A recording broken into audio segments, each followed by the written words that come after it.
This is a farewell to medical ethics. The principles that once guided doctors have died, and we need to resurrect them. Over the past few years, something profound has shifted. Quietly and without much public debate, the principles that once protected patients have been dismantled. In this video, I want to trace how that happened chronologically and show why it matters not just to doctors, but to every one of us. Medical ethics was built on a simple foundation. A doctor has a duty of care to the individual in front of them. And of course, the most often recited line is first do no harm. This notion forms a cornerstone of trust between doctor and patient. Being able to trust that your doctor has your best interests at heart is especially important when doctors are not independent but are employed by the state. In recent years, these principles have been eroded to the point of total destruction. The timeline of this ethical collapse is remarkably short. Let's go back to the 1970s and the smallpox vaccine,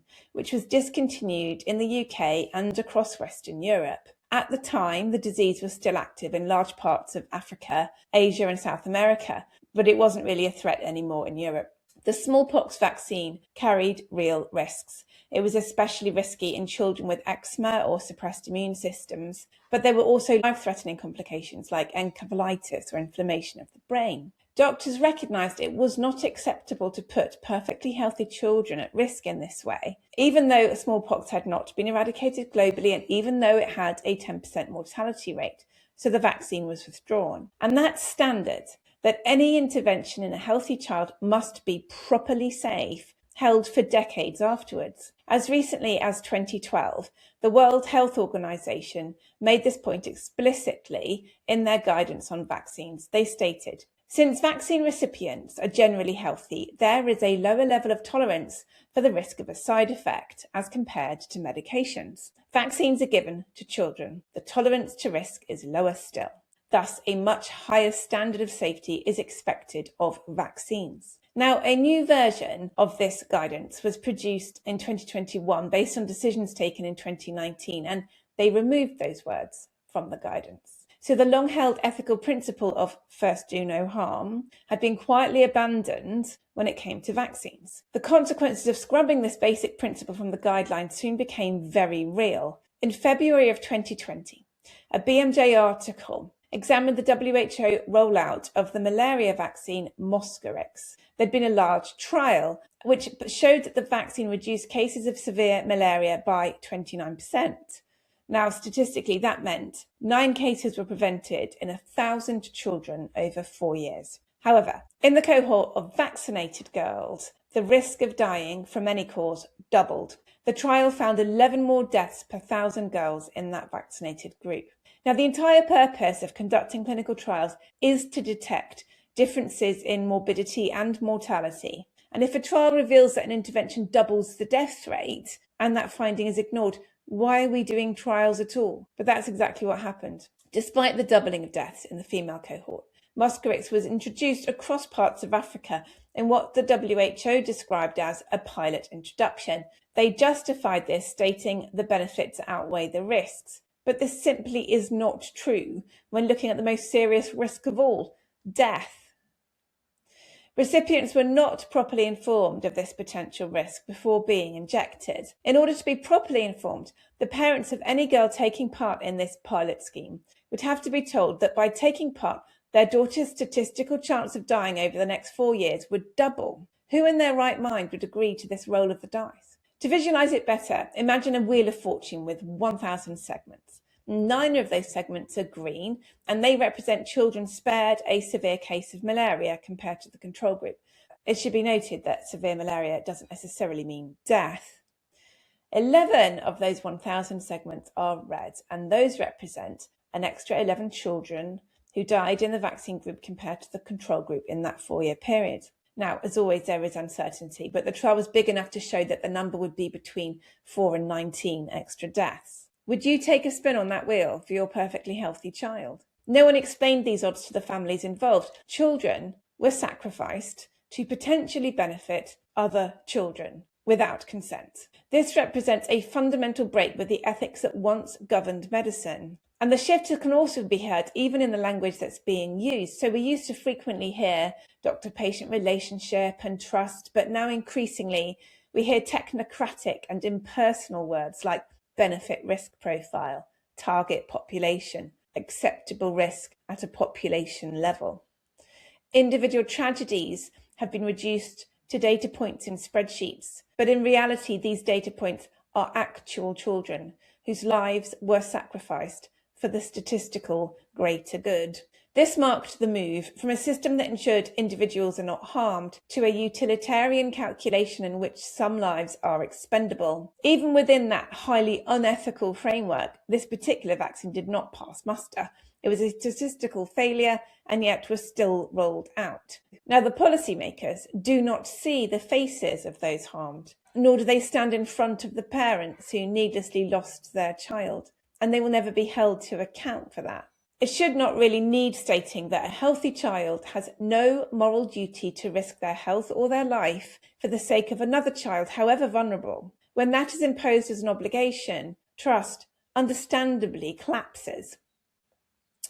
The often cited risk-benefit analysis is very different when talking about a sick person compared with intervening in the life of someone who is perfectly healthy. When you're sick, doing nothing has a potential cost. Without treatment, the illness may get worse. So an intervention has the possibility of significant benefit, even if it comes with a risk. Now, this is a world away from a perfectly healthy person being asked to take on risk for a disease that in all likelihood will not come to pass for them. When focused on healthy individuals, if the illness is rare or mild and the intervention carries even a small chance of serious harm, the justification disappears entirely. That used to be understood as basic common sense and good ethical practice. That was the boundary medicine refused to cross, and that was the basis for the 2012 WHO statement. By the time COVID vaccines arrived, that boundary had been erased. Why? What was the motivation for the removal of that protection? Decisions were no longer being made for individuals, but for populations. Suddenly, vaccines were being rolled out to people who could not possibly benefit, even when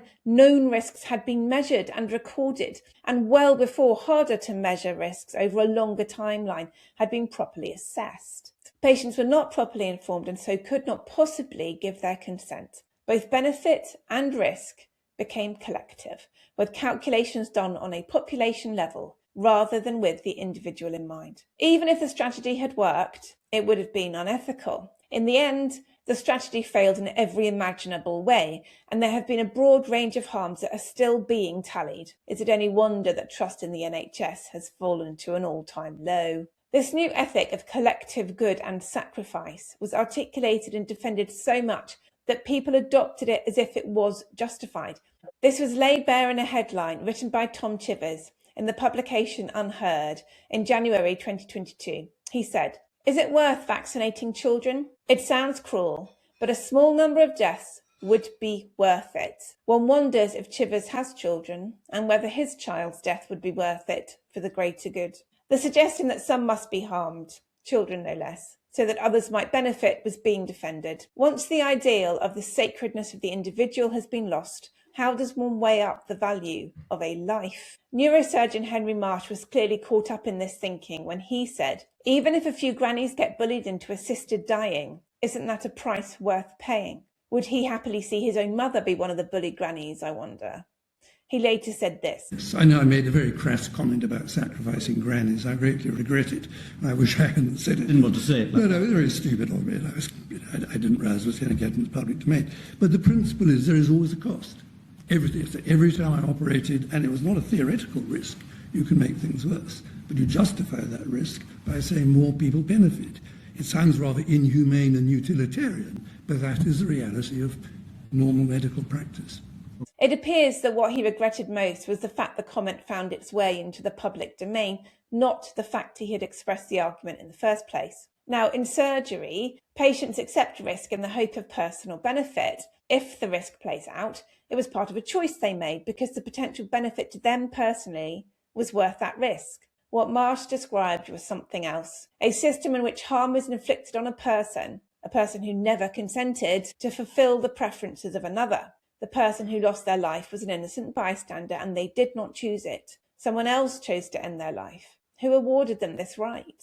This is the logic that now guides public health, from the malaria vaccine rollout to COVID mandates to assisted dying. The pattern, or rather the slippery slope, is the same. The individual has been replaced by the collective. The principle of consent has been subordinated to the needs of the majority. Such a setup requires doctors to be loyal to the system over their patient. Patients are then simply unprotected data points. It took just 6 years to overturn centuries of medical ethics. No one has acknowledged it. It must be acknowledged, apologized for, and repaired, because historically the slope we have started to slide down does not have a happy ending. It is within this greater good framework that Chris Whitty has now approved mandatory folic acid supplementation in all white flour, despite knowing that it will cause harm to a significant subset of the population. And it is in the same spirit that the chickenpox vaccine is now being added to the MMR schedule, fully aware that this combination will cause around 1 in 3,000 children to suffer a febrile seizure, when having them separately does not. Because the chance of benefit and of risk are both quite low, the chance that any child who is harmed would have been one that benefited is also very low. They are different children. In both cases, individual risk has been accepted on behalf of others, not by the patient or parent, but by a system that is treating numbers in a spreadsheet, not individuals. If it was possible to see the entire population of children, then you would see those who might be harmed by chickenpox, and you would want to do something about that. But if you then had to go and select children who would be harmed in order to prevent the chickenpox problem, you couldn't do it. And if you can't do it when you see their faces, then you shouldn't do it just because they're numbers in a spreadsheet. Those harmed are seen as statistical inevitabilities, tolerated sacrifices for the greater good. Until the duty to protect the individual is restored to the centre of every medical decision, there can be no return to trust. Medicine cannot possibly call itself ethical while knowingly risking harm to the few in pursuit of alleged outcomes for the many. People speak of protecting minorities, but the smallest minority, and the one most easily ignored and arguably the most vulnerable, is the individual. Civilizations that build their ethics around collective outcomes must eventually decide whom they are willing to harm and who gets to decide. That is not a path we can drift down with our eyes shut. We must acknowledge the path we are on and purposefully walk away from it. Societies that base their ethics in collectivist, utilitarian ideologies are societies based on human sacrifice, with those in power playing God. But medicine is not God. It does not have the right to decide who may be harmed for the sake of others. No institution or its employees should be making those choices. We do not protect society by sacrificing its people. We protect society by protecting each person within it.